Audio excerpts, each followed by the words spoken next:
Some women don't try to be desired. They simply are. Not because they chase or seduce or perform, but because they exist with a certain stillness, a mystery untouched by need. They are the quiet flame the moth cannot resist, the one that burns without invitation, without permission, without apology. And every man who crosses their path feels it, the magnetic ache of something both sacred and off-limits. He can't name it, but he feels it. It isn't about beauty, or youth, or charm. It's something older, something archetypal. It's the same pull that lured Adam toward the forbidden fruit in the garden, the same hunger that makes a man reach for what he cannot have. This is the forbidden fruit archetype, the energy of the unattainable feminine, the woman who embodies the power of restraint, who evokes desire not through exposure but through distance.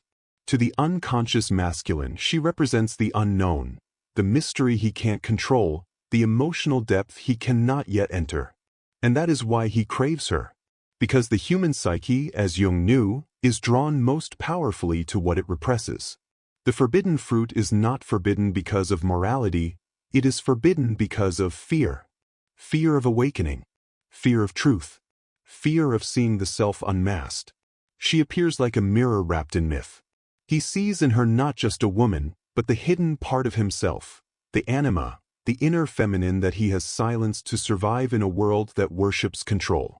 Her eyes hold both the invitation and the warning. To desire her is to face himself. He can taste her energy like temptation itself, the sweetness of surrender and the terror of exposure. Because in her presence, his ego begins to crack. His masks, the charm, the bravado, the logic, begin to tremble under her quiet gaze. She does not pursue. She does not explain. She does not soften to make him comfortable. She is, in essence, forbidden, not by law, but by vibration. She belongs to something higher than approval, more eternal than validation. And this is the paradox that ignites his obsession. The more unattainable she becomes, the deeper he falls. Because his soul knows what his mind denies, that she is the key to the door he's never opened. The one that leads inward. He wants her touch, but what he's truly reaching for is integration. He wants her body, but what he's truly craving is his own soul. And yet he doesn't know that. Not yet. He only knows that she is different, that no matter how he tries, he cannot possess her energy. Every attempt to grasp her slips through his fingers like smoke. And this drives him mad. Because a man's ego is built upon conquest, on the illusion that what he desires must belong to him. But she cannot be possessed. Because she does not belong in his world of egoic games and psychological control. She exists on the edge, the border between his consciousness and his shadow.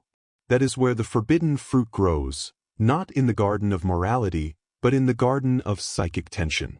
The tension between who he thinks he is, and what she awakens him to become. Her very presence is a challenge to his unconscious. Will you devour what you do not understand? Or will you learn to see it? That is the secret he has yet to uncover, that the forbidden fruit was never about temptation. It was about transformation. Because what he calls forbidden is merely what he is not yet ready to love within himself. He dreams of her, not the woman herself, but the feeling she leaves behind, that haunting residue of something both tender and untamed. Every time he thinks he has her figured out, she disappears behind another layer of mystery. And that mystery is the oxygen his ego cannot stop inhaling. She becomes an echo in his mind. A question that refuses to be answered. A mirror that will not lie. In her stillness, he feels small, not because she diminishes him, but because her presence reminds him of everything he has lost touch with. His vulnerability, his longing, his softness. She awakens what he buried long ago, the fragile, feeling side of his being. The side his father told him was weak. The side the world told him to hide. And so, when he looks at her, he does not see her clearly. He sees his own shadow. The more he reaches for her, the more she reflects him back to himself. Every insecurity, every unhealed wound, every piece of his anima screaming for recognition. He is both drawn and repelled, fascinated and frightened. Because she is not just a woman. She is a psychological event. a living symbol of his own incompleteness. This is the archetypal dance, the ancient choreography between the masculine and the feminine, between consciousness and the unconscious. Carl Jung called it the union of opposites. But most men never make it that far. They mistake the pull of integration for the thrill of possession. They think love is about having, not about seeing. So he pursues. He flatters. He performs. He tries to decode her silence, to draw her into the safety of his certainty. But she remains untouched, like the moon reflecting light she never borrowed. Her calm becomes his chaos. Her restraint becomes his obsession. Her distance becomes his downfall. Because in that space between them, in the sacred distance, his shadow begins to move. And he cannot control it. He starts to oscillate between desire and resentment. One moment he worships her, the next he condemns her for the hold she has over him. He calls her cold, aloof, too proud. But beneath those words lies something rawer, because she represents the one thing his ego cannot dominate, mystery itself. And mystery threatens his sense of control. It dissolves his illusions of mastery, revealing that love was never meant to be a conquest. He has been trained to chase what is visible, the body, the promise, the validation. But she exists in a dimension beyond that, the psychic realm where every glance carries a message and every silence, a lesson. When she looks at him, it's as if she sees the boy he was before he became a man. The boy who wanted to be loved without performing. The boy who wanted to be enough without proving. And for a fleeting moment he feels seen. Not for his strength, not for his status, but for his soul. It is unbearable and intoxicating all at once. That is why he cannot walk away. Because she awakens something he doesn't yet have the courage to face alone. The truth is, she doesn't want to destroy him. But his ego will interpret her calm as rejection, her silence as punishment, her distance as cruelty. Because the ego only understands intensity, not presence. It feeds on drama, not depth. And so, his desire for her becomes a battleground between his higher and lower self. Between his hunger to control and his soul's yearning to evolve. In her detachment, he meets his own addiction to attachment. In her mystery, he confronts his need to define. In her independence, he feels his own dependency exposed. And somewhere deep within, the forbidden fruit ripens, that unbearable awareness that his desire is not about her at all. It is about what she symbolizes, freedom from his own unconscious prison. But before he can taste that truth, he must first confront the serpent, the whisper of his own shadow saying, "She doesn't want you. You're not enough. Prove her wrong." And this inner battle, is what keeps the dance alive. A man obsessed with the unattainable woman isn't chasing love. He's chasing his reflection. He just doesn't know it yet. There comes a night, long after her last glance, long after her last word, when he feels the ache of her absence not in his body, but in his mind. It slithers through his thoughts, twisting every memory until desire becomes accusation. The serpent has awakened. At first, it whispers softly, "She must be seeing someone else. She's playing games. She only wanted attention." But beneath those accusations lies a deeper truth he cannot bear to face. He has mistaken his reflection for love. He has confused projection with intimacy. Because the forbidden fruit was never her lips, her silence, or her distance.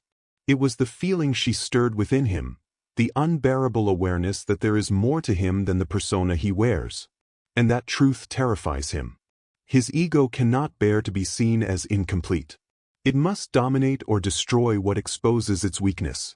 And so, rather than surrender to transformation, he begins to resent the one who triggered it. The serpent grows louder.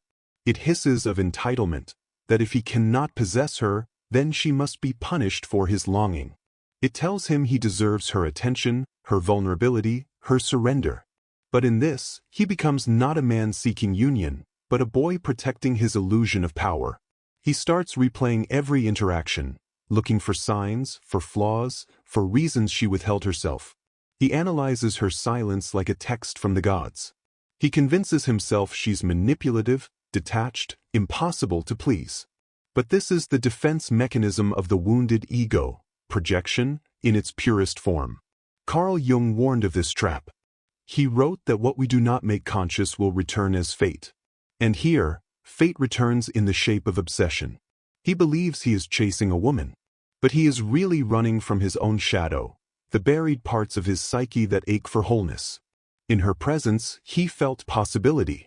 In her absence, he feels exposure. She has shown him the mirror, and now he must decide whether to break it or look deeper.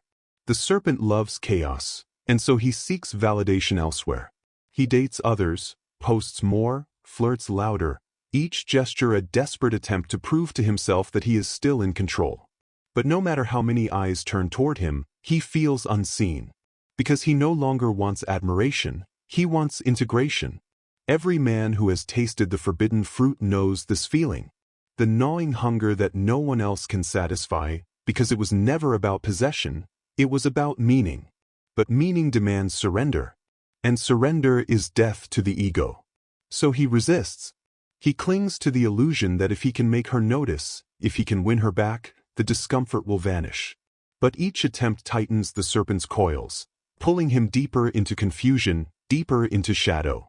He texts her with casual words and calculated pauses, hoping to appear unaffected. Yet behind every word lies a tremor, the need to be chosen, the need to matter.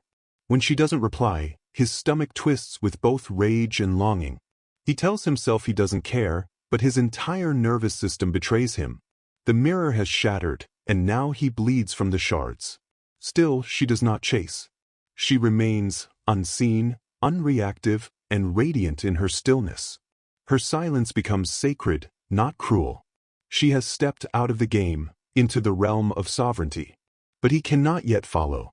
His ego is still too loud, too proud, too frightened. He must first burn through the illusion that love is control. That intimacy is possession. That to be desired is the same as being seen. The serpent coils tighter, whispering, "She was yours.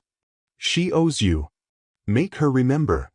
Yet every attempt to claim her only deepens his humiliation. Because how do you conquer what will not fight? How do you dominate what reflects your own emptiness back to you? And so, slowly, painfully, the truth begins to dawn. He does not crave her body, he craves the part of himself she awakened. He does not miss her presence, he misses who he was when he was near her light.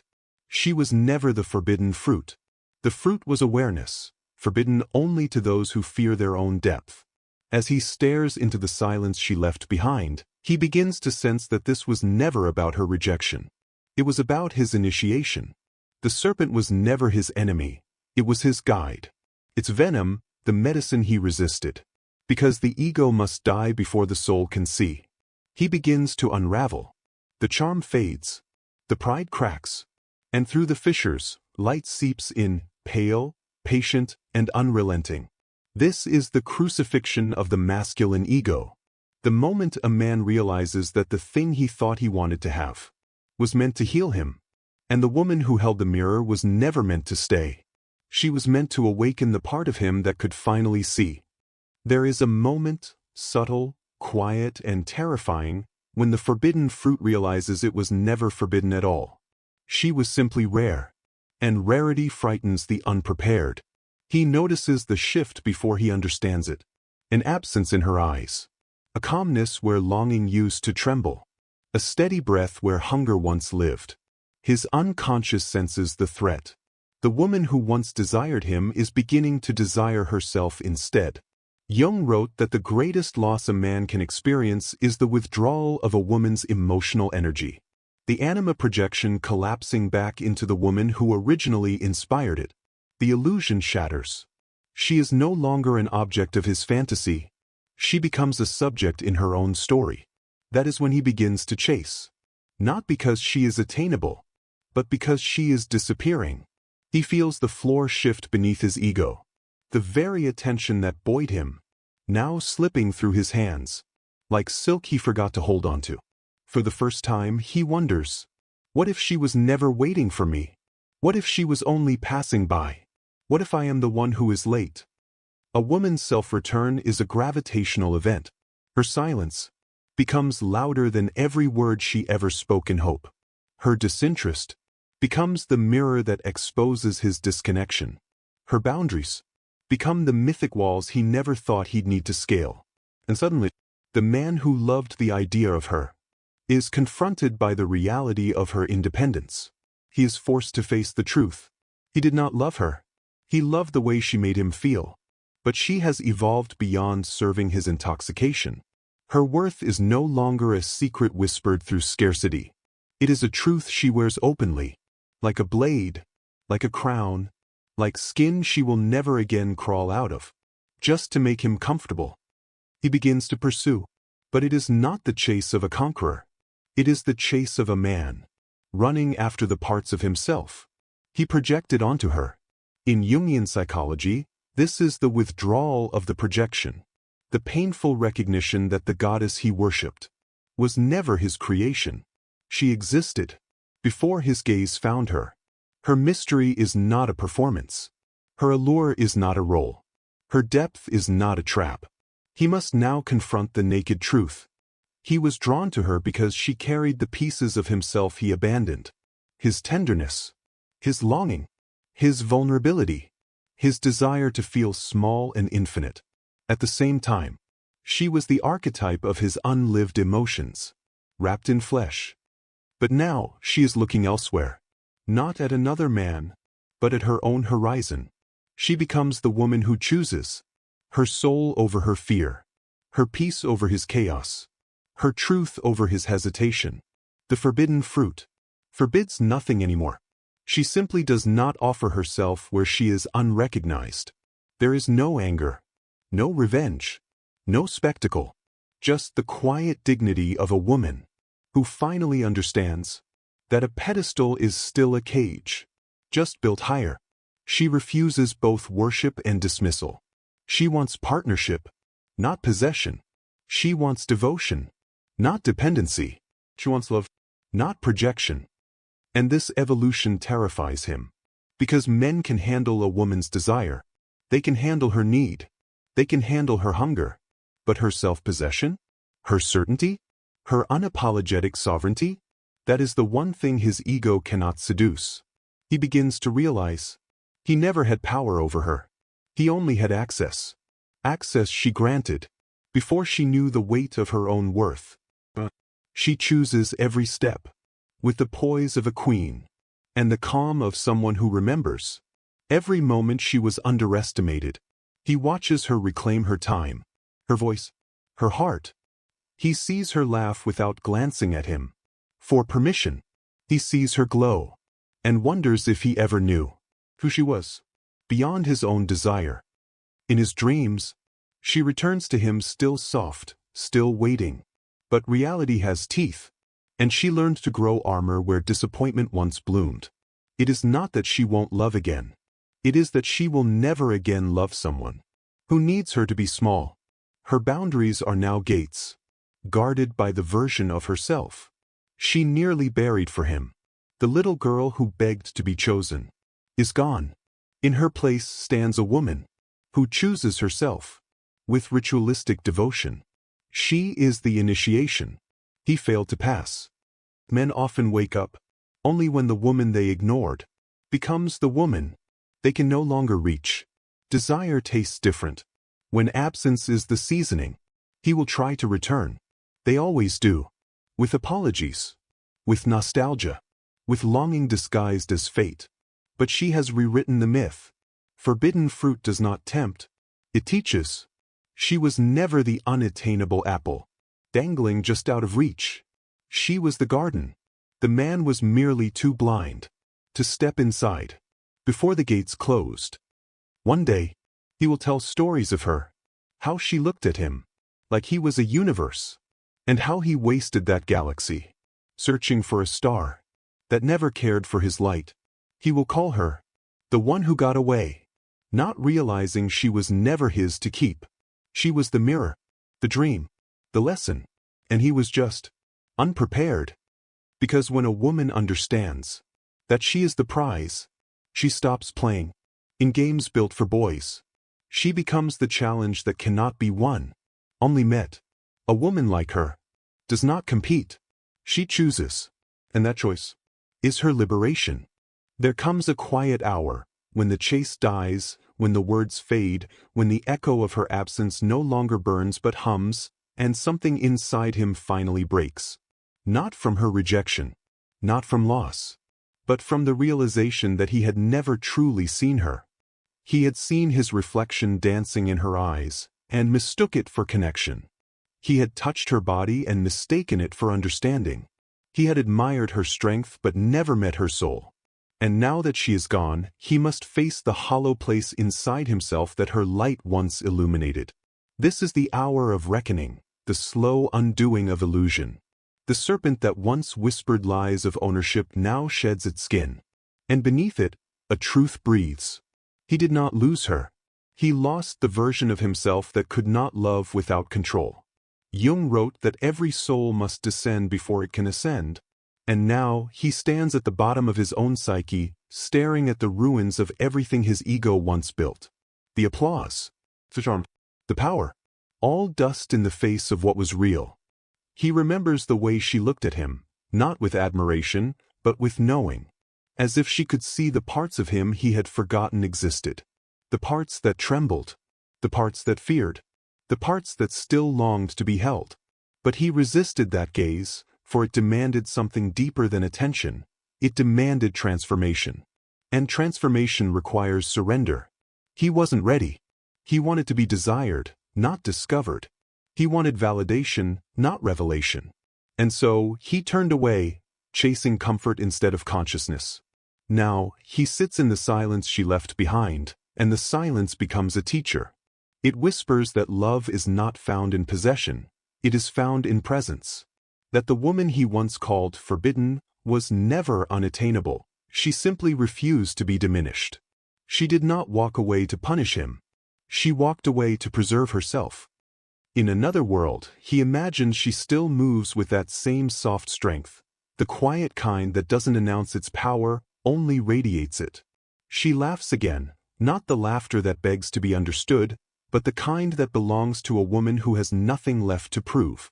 He wonders if she ever thinks of him. And then he realizes, it doesn't matter. Because her memory no longer belongs to his story. It belongs to hers. He begins to see that she was not a temptation, not a trial, but a mirror. She reflected the God within him that he refused to meet. And only through losing her could he come face to face with himself. The forbidden fruit was never meant to be eaten, it was meant to be understood. To touch it is to awaken.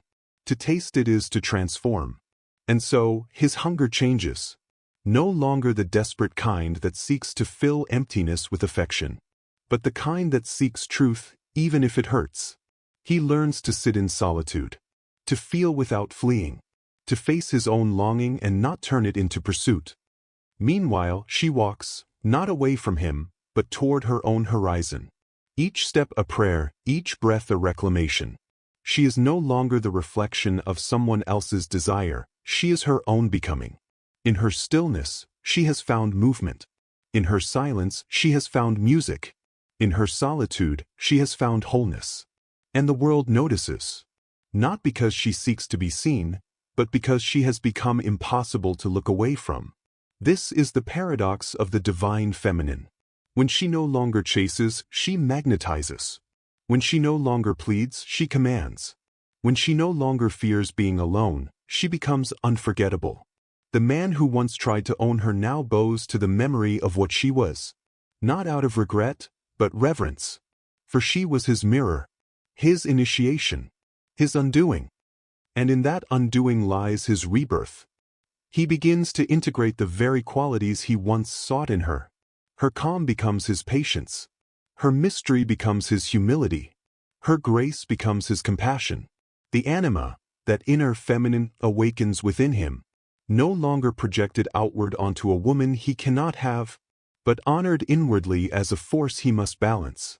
This is individuation, the sacred reunion of the opposites. The man who once feared her depth now lives from it. The woman who once held the mirror now becomes the myth that shaped him. He no longer needs to chase what he cannot control, because he has learned the difference between craving and connection, between possession and presence. between lust and love. The once forbidden fruit, the archetype of allure and awakening, does not wait for applause. She does not look back to see if he has learned. She simply moves through life as a quiet storm, untouched by the need to be understood, anchored by the knowing that she was always enough. Some nights, her reflection flickers in the glass. A faint smile, a whisper of what once was. But even then, she feels no bitterness. Only gratitude. For she now understands the truth Jung hinted at. We do not become enlightened by imagining figures of light, but by making the darkness conscious. She had made her own darkness conscious. And in doing so, she became the light. There is no grand reunion. No cinematic ending where he runs back and she opens her arms. Only two souls moving in different directions, both changed, both wiser, both freed by what they could not hold. Because some connections are not meant to last. They are meant to awaken. She was the mirror he feared. He was the projection she transcended. And together, they became the lesson both needed to evolve. In the end, it was never about the chase. It was never about who won, who lost, or who stayed. It was about the reflection, the way one soul can shatter another open, and still walk away in peace. And that is why the forbidden fruit glows with such allure. It reminds us that what we cannot have often points us to what we have not yet become. So when the curtain falls and the silence settles, one truth remains, shimmering beneath the ashes of their story. The woman who walks away in silence isn't weak, she simply sees more.